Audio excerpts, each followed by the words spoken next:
नमस्कार. दगडे फॅमिलीमध्ये तुमचे सहर्ष स्वागत आहे. तुम्ही बघू शकता आता आपल्याला साबुदाण्याचे पळी पापड करायचे आहेत. यासाठी 1 किलो साबुदाणा भिजवलेला आहे. हा रात्रीच भिजवलेला आहे. आता याला शिजवायचं आहे.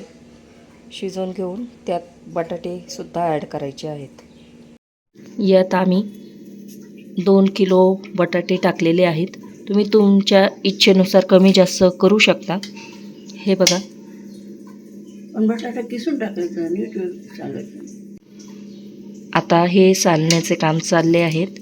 बटाटा सालून आपण त्यानंतर याला किसून घेणार आहोत आणि तो शिजवणार आहोत आणि ते एकत्र करून आपण मिश्रण त्याचे पळी पापड करणार आहोत. बटाटे किसून घेत आहोत.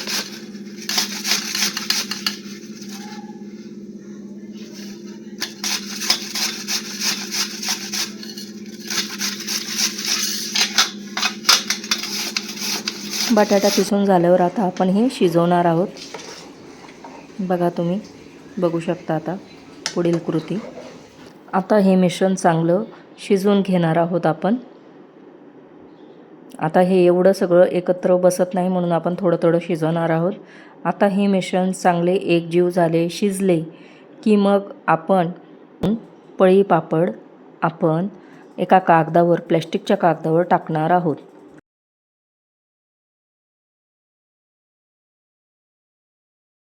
वाळल्यावर आपले साबुदाणा पापड असे दिसत आहेत. बघा, एकदम कडकमध्ये झालेले आहेत.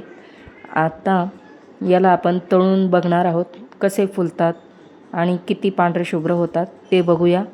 चला बघूया आपण.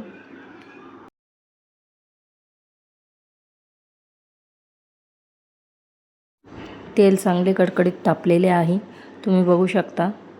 आता याच्यात एक एक पापड सोडून आपण बघणार आहोत कसे फुलतात ते. बघा,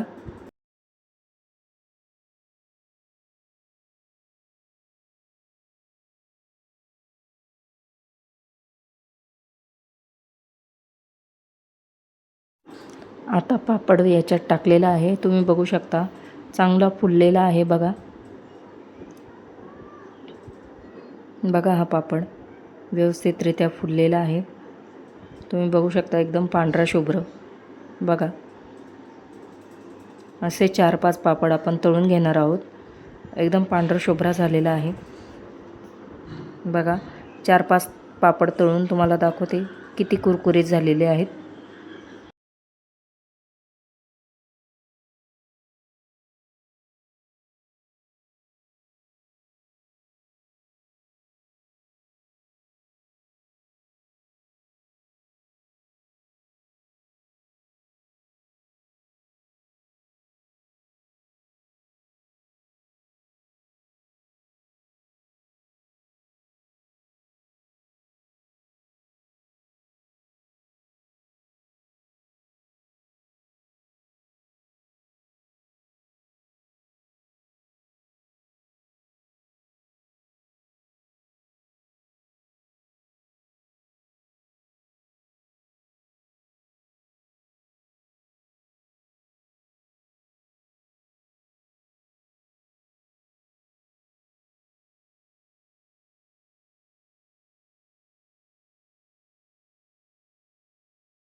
बघा, सगळे पापड तळून झालेले आहेत.